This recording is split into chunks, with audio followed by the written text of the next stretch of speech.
And there was this guy, there was Chicano professors there. Like, I had never seen a Chicano professor. I'd never seen a Mexican teacher. I don't think I had ever seen anybody Mexican that had credentials. I mean, I could be wrong about that, but I remember being like, whoa. And so Gilbert went in, con cara de nopal, right? He just goes in and walks in first and says, what about this program? And, Jaime Dalisla was the professor who was there to greet us. And there were a couple other ones. And I was standing by the door, because I was the driver. I was standing over by the door, and I was kind of like, just like, acting like standoffish. And Fernando was standing there listening, and Gilbert was doing the talking because he was the con man.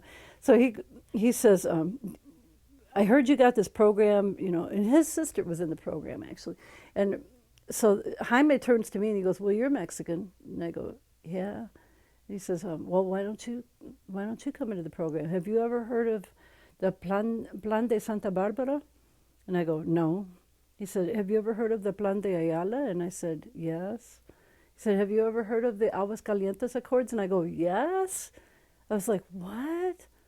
My grandfather told me about these things, but I never, ever heard another person talk about them. So I thought Grandpa was making this stuff up. I was like, oh my God, these are stories of the revolution that I grew up with. And Jaime starts talking about this stuff. And he says, well, you could come in with us. Have you ever wanted to learn Mexican history? And I'm like, what? And I said, I know Mexican history. And he goes, how? And I said, my grandfather taught me. And he says, well, this is about the Chicano movement, and this is about things that are going to have to be done because our people are going to have to get educated. And I was like, oh my God. And I turned to Gilbert and I threw him the keys and I said, come back for me in an hour. And he was so angry because, it was like getting caught up. So I stayed.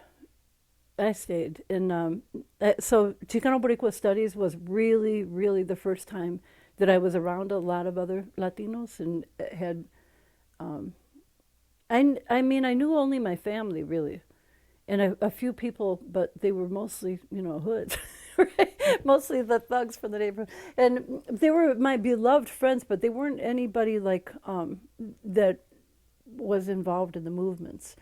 So I started in Chicano Boricua, and I was just completely drawn into it because I'd never wanted to go to school before. I don't think I had read more than 2 or 3 books in my life by that time, and I wasn't interested in anything, but I was just completely drawn into it.